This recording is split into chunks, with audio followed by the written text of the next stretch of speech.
America is a few centuries old, but one of the oldest civilizations is Iran, being several millennia old. Iran has been in the news with reports of its Islamic government killing thousands. Why? In this episode, we will learn about oil, post-World War I, Reza Shah's secular government, Britain's coup to replace him, Mossadegh confiscating British oil, and the pro-American Shah overthrown by Khomeini's Islamist revolution. Knowing world history helps us understand how we got here.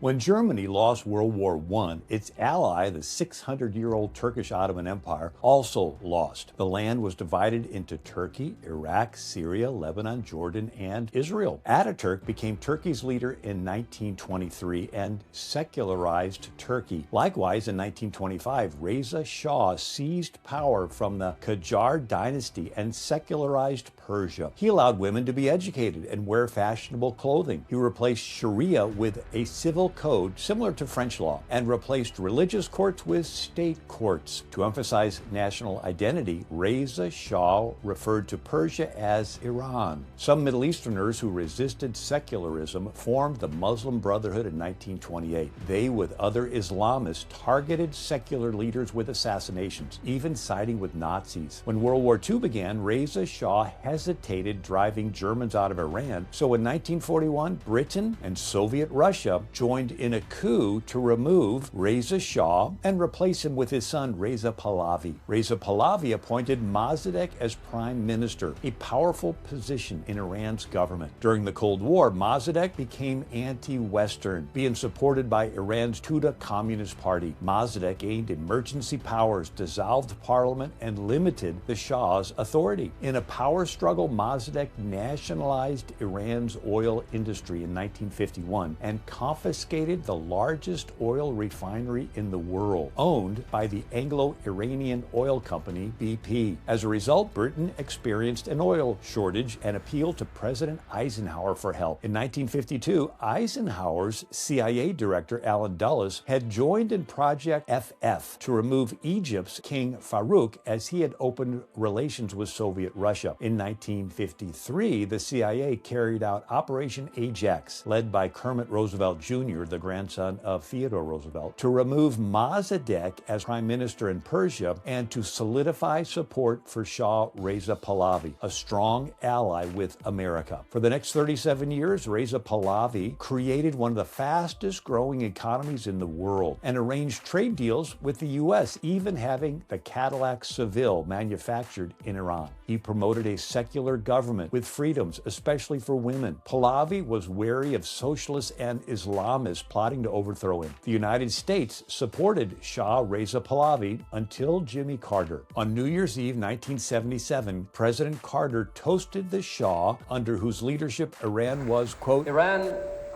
because of the great leadership of the Shah, is an island of stability in one of the more troubled areas of the world. But shortly after, Carter secretly corresponded with Ayatollah Khomeini, who was exiled in France, to undermine the Shah. The BBC published an article, June 3, 2016, titled 2 Weeks in January, America's Secret Engagement with Khomeini, revealing a trove of newly declassified U.S. government documents that tell a largely unknown story of America's secret engagement with Khomeini, an enigmatic cleric who would soon inspire Islamic fundamentalism and anti-Americanism worldwide. The BBC explained, from his home in exile outside Paris, the defiant leader of the Iranian Revolution effectively offered the Carter administration a deal. If President Jimmy Carter could use his influence on the military to clear the way for his takeover, Khomeini suggested that he would calm the nation. The article added, on November 9, 1978, in a now famous cable, Thinking the Unthinkable, the U.S. ambassador to Iran, William Sullivan, argued that Washington should get the Shah and his top generals out of Iran and then make a deal with Khomeini. Carter, influenced by globalist advisors, pressured the Shah to leave Iran in 1979. In fact, Carter's diary recorded he was skiing at Camp David on February 11, 1979, the exact day Khomeini's revolutionary forces took control of Iran. Though Khomeini had assured Carter, "You will see we are not in any particular animosity with Americans," yet within months, Khomeini called America the Great Satan, chanted death to America, and vowed to fight American imperialism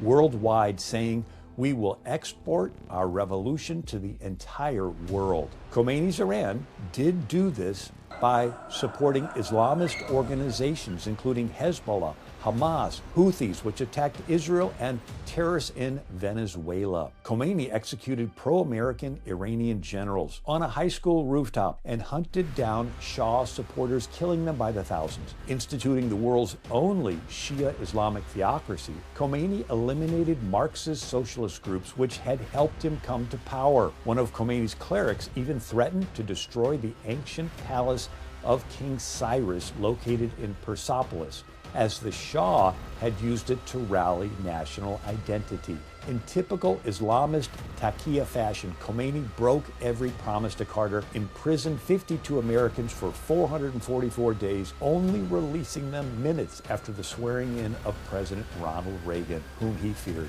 UPI archives recorded October 21st, 1984. Reagan said the Shah was a stalwart ally and carried our load in the Middle East for quite some time. And I did think that it was a blot on our record that we let him down. From 1980 to 1988, the Iran-Iraq War raged between Iran's Ayatollah Khomeini and Iraq's Saddam Hussein. Over 1 million died. The Ayatollah was so much an Islamic fundamentalist that he insists the Quran only be recited in Arabic, yet the people speak Farsi. Voice of the Martyrs reported, "The Iranian government is among the most oppressive regimes in the world. It is illegal to leave Islam, and Christians face the constant threat of imprisonment and being falsely charged with, quote, acting against national security, unquote, for owning Bibles or even talking about Christ." Obama's foreign policy allowed Iran to access billions of dollars. Trump's first term sanctioned Iran's oil sales, depriving the regime of revenue. Biden stopped enforcing the sanctions, allowing Iran's oil revenues to surge. Russia helped Iran develop dual-use nuclear technology adaptable to weapons. In 2025, Trump's Operation Midnight Hammer destroyed Iran's nuclear facilities. In January of 2026, Supreme Leader Ali Khamenei cracked down on Iranians wanting freedom. Time magazine reported January 25th, 2026, Iran protest death toll could top 30,000. The Gateway Pundit published January 19th, 2026, they will not be coming back. An Iranian in America describes a regime's war on its people. An Iranian refugee estimates that the regime has killed thousands and more than 330,000 injured, with most victims reportedly under the age of 30.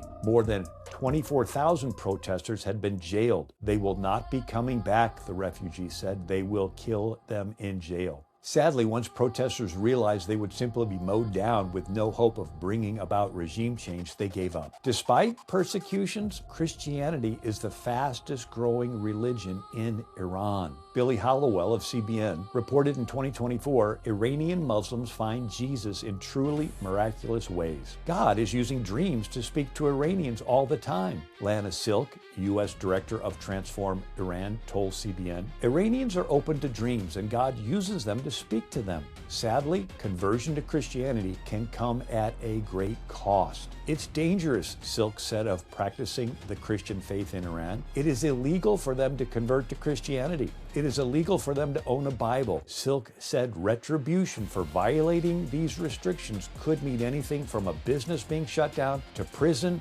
torture, or worse. Iran has a long history of powerful kingdoms fighting Turks, Russians, and Mughals, with alliances with European powers and, yes, at times, terrible persecutions. Today, Millions of Iranians desire freedoms taken for granted in America. Let us pray for the people of Iran and all who live under oppression, especially followers of Jesus. We hope you've enjoyed part 3 of this 3-part lesson. For more information, visit AmericanMinute.com and TurningPointEd.com.